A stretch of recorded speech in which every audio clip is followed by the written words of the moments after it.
ಇವೆರಡು, ಏಕೆಂದರೆ ಈ ಸಿನಿಮಾದಲ್ಲಿ 3 ಶೇಡ್ಸ್ ಇದೆ.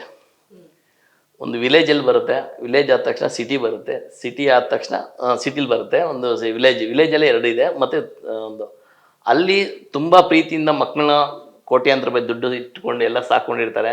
ಈಗ ಈ ಕಾಲದಲ್ಲಿ ಏನು ಗಾಂಜಾ ಅದು ಇದು ಎಲ್ಲ ಯೂಸ್ ಮಾಡ್ತಾರೆ ನೋಡಿ, ಅದರಿಂದ ಅಪ್ಪ ತುಂಬ ಕೋಟ್ಯಾಂತರ ರೂಪಾಯಿ ದುಡ್ಡು ಸಂಪಾದನೆ ಮಾಡ್ತಾನೆ. ಗಾಂಜಾ ಅದು ಅಡಿಕ್ಟ್ ಆಗಿ ಯಾವ ಥರ ಆಗ್ತಾರೆ ಅನ್ನೋದು ಅದೊಂದು ಕಂಟೆಂಟ್ ಇದೆ. ಬಟ್ ಈಸಿಯಾಗಿ ನಿಮಗೆ ಸಿನಿಮಾದಲ್ಲಿ ಕುತ್ಕೊಂಡ್ರೆ ಸಿನಿಮಾ ಆಯ್ತಾ ಅಂತ ಯೋಚನೆ ಮಾಡಬೇಕು ನೀವು, ಆ ಥರ ಇದೆ. ಯಾಕೆಂದರೆ ನಾನು ಪ್ರೊಡ್ಯೂಸರಾಗಿ ನಾನು ಹೇಳಿದ್ರೆ ಜನ ಅಯ್ಯೋ ಸಿನಿಮಾ ಅಪ್ಪ ಮಾಡೋರು ಅಂತ ಹೇಳ್ತಾರೆ. ಬಟ್ ಜನ ಬಂದು ಆ ಸಿನಿಮಾ ನೋಡಿದಾಗೆ ಗೊತ್ತಾಗುತ್ತೆ ಅದ್ರಲ್ಲಿ ಏನು ಅನ್ನೋದು ಗೊತ್ತಾಗುತ್ತೆ. ಈ ಥರ ಇದು ನಾವು ಈಗ ಏನು ಮುಂದೆ ಹೇಳ್ತೀವಿ ಅದೆಲ್ಲ ನೀಟಾಗಿ ಸತ್ಯಾಂಶನೇ ಇದೆ. ಅಲ್ಲಿ ಬಂದು ನೋಡಿದಾಗ ಅವ್ರಿಗೆ ಅರ್ಥ ಆಗುತ್ತೆ.